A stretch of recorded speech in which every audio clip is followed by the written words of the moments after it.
Borderlands 4 is a big game that quickly drops you in the deep end of its vast open world. There's plenty to see and do as soon as the game opens up, but that means it might be a little tricky to know which direction to start running in search of quality loot and the eternal glory that comes with finding the vault. If you're struggling with picking a direction, here are 9 things to do first when you start Borderlands 4. When starting a new game, it can sometimes feel like a bit of a chore to immediately have to do some reading. However, it's a good idea to pay close attention to the character affinities each Vault Hunter has before picking one. Each of the 4 starting classes are pretty common character archetypes, but you'll want to think about what your preferred playstyle might be before you choose one to stick with. For example, Amon is a close quarters fighter who can tank a lot of damage and dishes it out with shotguns and heavy hitting melee attacks, while Vex is able to clone herself to multiply her damage dealt and break the focus of large enemy groups. Luckily, if you're having difficulty choosing, we've made a full breakdown of the Vault Hunters in another video that you can check out. That said, if you're new to the Borderlands series, you can't really go wrong with any character you pick. Borderlands 4 has a giant map for eager Vault Hunters to explore. Getting around on foot, however, can take a lot of time, and a lot of missions and side objectives will have you changing locations at least once. That's why it's a good idea to try and get the Digirunner as soon as you possibly can. The Digirunner is a motorcycle of sorts that can instantly be summoned almost anywhere at the push of a button, and it makes traversing between objectives incredibly quick and easy. You don't get the Digirunner right off the bat, however. You'll need to progress the main story until the mission Down and Outbound, where Conway gives you the vehicle free of charge. While you certainly can complete as many of the game's initial side missions as you like, it's not a bad idea to hold off on doing them until you have the runner. In addition to being a fast way of getting from place to place, the Digirunner also is outfitted with a handful of weapons that can take down small groups of enemies when you finally get to your destination. It's not particularly overpowered, but it can help start a firefight off on the right foot.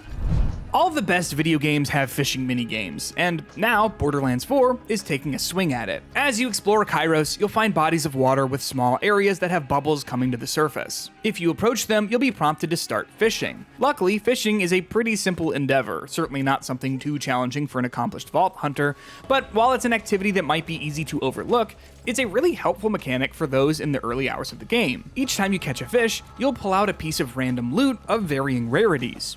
If you're not happy with the weapons you're using or the grenades you're throwing, take a few minutes to find a body of water and do some fishing to freshen up your loadout. You won't catch something good every time you cast your line. In fact, you'll definitely catch your fair share of literal garbage, but it's always a good idea to fish when you see spots for it. Storage deck upgrades are some of the most important upgrades you'll make in Borderlands 4. Unlike navigating your Vault Hunter skill tree, however, the SDU is incredibly straightforward. Each upgrade increases the amount of ammo, lost loot, or items in your bank that you can hold. From the very moment that Borderlands 4 starts, you'll be showered in guns and grenades and rep kits and heavy weapons and shields and items of all kind, so your backpack is going to fill up really fast. Similarly, you'll find yourself running low on ammo as the firefights you encounter get bigger and longer, but if you head to the SDU menu, you'll be able to fix both of these issues. In the storage deck upgrade menu, you'll see 8 categories that you can upgrade using upgrade modules. Each upgrade increases the amount of space in your inventory for that specific item. It's up to you to choose which option to upgrade, so it's a good idea to focus on increasing your backpack size ASAP while you discover which weapon type will work best with your build. From there, you should prioritize increasing the ammo you can hold for your preferred weapons. You'll get upgrade modules as you complete objectives and find collectibles hidden throughout the world, so it's a good idea to check back in the SDU menu every so often to upgrade. There are literally billions, yes, billions with a B, of guns in Borderlands 4, each with its own specific abilities and particularities. One important thing to pay attention to as you try out weapons in search of your favorite Ripper killing machine is your gun's alt-fire mode. Given the overwhelming number of guns in the game, I can't list every alt-fire option here. Remember, that was billions with a B. But if you look below the ammo counter in your HUD when holding a weapon, if your gun has an alt-fire mode, it'll be listed there. Some common alt-fire modes are things like switching to different ammo types, shooting energy shields, and adding additional barrels to increase fire rates. If you experiment with alt-fire modes, you'll realize just how versatile your weapon roster is, and you can stretch the usefulness of the 4 weapons you can hold at once out even further.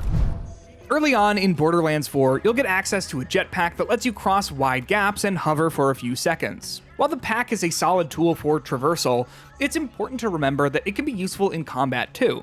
Jumping and hovering adds a new plane for you to attack enemies from, and gives you an edge when fighting melee-focused enemies who prioritize AoE attacks and ground slams. Additionally, the jetpack gives you a dash that can be used to dart in and out of cover, escape explosions, and push into enemy mobs, increasing the pressure. When hovering, you can also perform a ground slam to damage enemies below you by holding the dash button. As you level up and start putting points into your Vault Hunter's upgrade trees, you'll want to remember that you need to manually equip one of your character's 3 action skills in the skills menu. Action skills are abilities special to each character that can help you turn the tide in battle. They're super helpful as a main pillar for what makes each Vault Hunter unique. However, the game isn't going to equip the skill for you. You'll need to manually select the skill at the top of the tree to have access to it. Borderlands 4 introduces the ability to replay missions that you've completed for extra rewards. When you're early in the game, it's not a bad idea to replay a mission or two if you're looking to get a few new guns and skill points from the mission rewards. Take note that not every mission can be replayed, however. Usually the missions that net you the most new loot, money, iridium, and XP, however, can be replayed.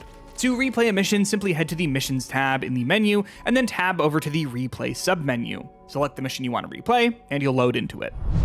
Speaking of side missions, if you're looking for a good mission to try early on in Borderlands 4, Abduction Injunction is a great place to start. Available as soon as you gain access to the open world after claiming your first safe house by heading north out of the safe house and talking with Wild Horde Jenny, the side quest will have you chasing a strange UFO that seems to be abducting wild horns. While the rewards for completing the mission itself aren't much to write home about, the mission will have you running all over the coastal bonescape, introducing you to several points of interest and intersecting with a handful of other side quests. As far as getting your feet wet with everything Borderlands 4 has to offer, Abduction Injunction is a solid way to get rolling with early side quests, characters, and points of interest. So those are 9 things to do first when you start Borderlands 4. For more on Borderlands 4, make sure to kick it with IGN.